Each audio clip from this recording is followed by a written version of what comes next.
So we've just got us air source heat pump. We're going to install this air source heat pump today.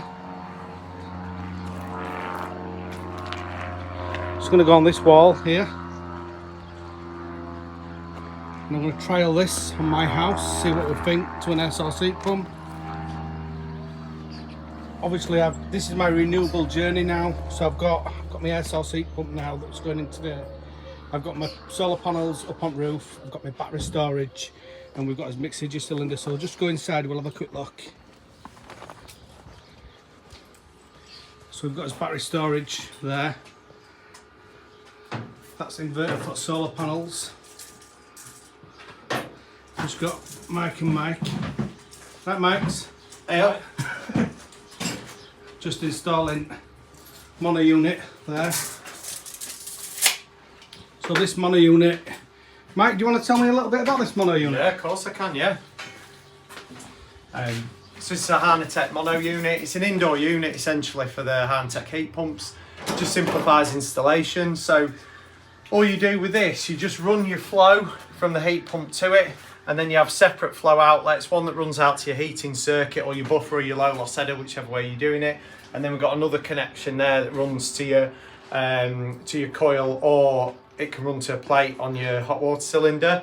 A lot of the sort of installation work is taken care of. It's got built-in diverter valve. All its sensors are pre-wired into it. It's got 3 kilowatt backup heater, so there's no need to put like a timer, for example, on the immersion to do your Legionella cycle. It's all built into the unit, and it'll do as much of that renewably as possible, so it really reduces. So this has got a pump. Usage. So it's got a pump inside there, yeah, which is roughly about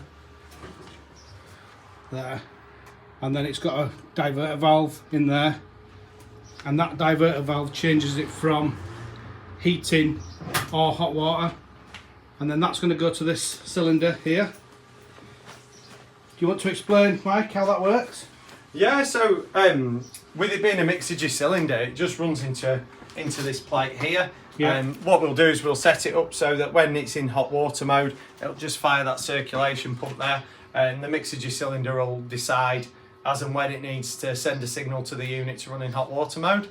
So the mixage cylinder is intelligent that it can decide which heat source is going to be the cheapest to use. Yeah, exactly. And if you set one of these units up as a hybrid system, you can actually decide whether it's going to run on gas or electric or oil, depending which one's cheaper. Yeah. Do you want to say what? I don't think Mike's ticked it. Do you want to say what you're doing? I'm the clip boy for the next half an hour. So you're going to put some pipework across there? I am. One thing I would say about the Harnetech kit, the first time I came across it was when Mike approached the centre, and I've fitted one of these units as well as other units, and this is a dream to install. It's so much easier in terms of electrical connections, in terms of the setup. It's just really easy to work with. So I mean, credit to Mike and his team. They've got a cracking unit. So what you're actually doing at the minute, you're putting from this wall here.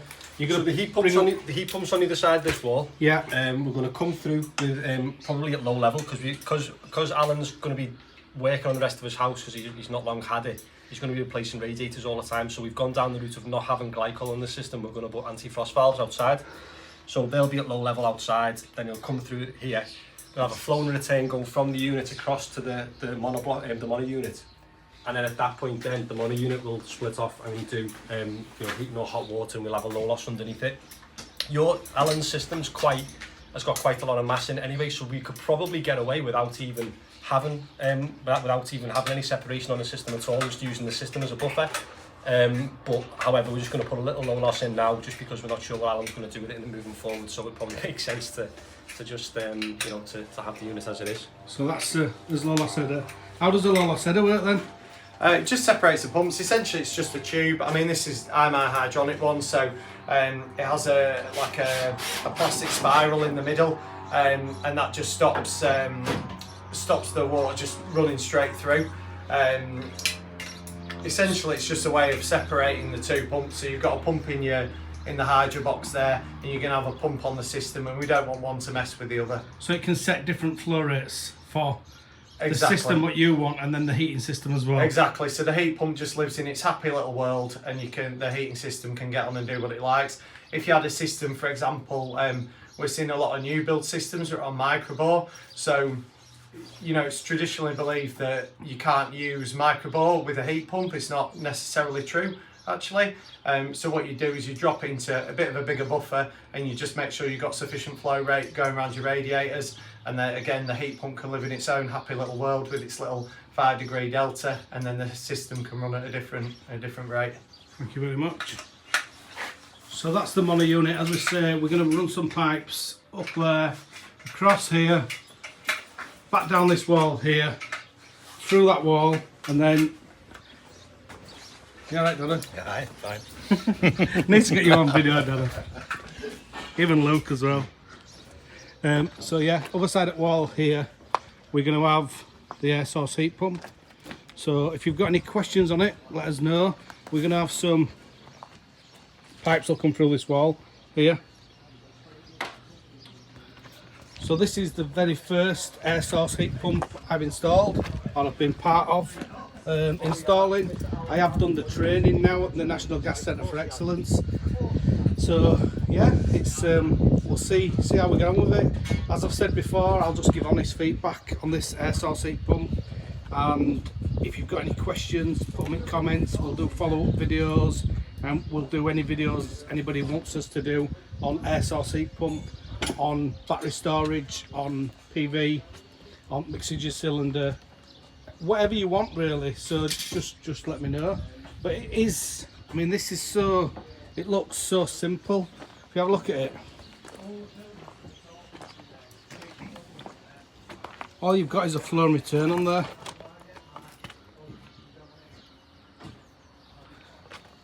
So as for installing it, it's not to be scared of. So if you're a gas engineer now, or you're a plumber now, and you're thinking about air source heat pumps, and you're thinking that you're a little bit worried about it, then there's not that much to it. One thing you're going to need to do, you're going to need to learn about system design a little bit better. So your heat loss is very important. So you're going to need to learn how to do your heat losses correctly. In this particular property in my house, I'm going to test this worst case scenario. So we're not updating any radiators. We're just going to install it. We're going to see what happens. We have done heat loss. The heat loss indicates that most of the radiators are okay. So yeah, as I say, if you've got any questions, just put them in comments and I'll try my best to answer them.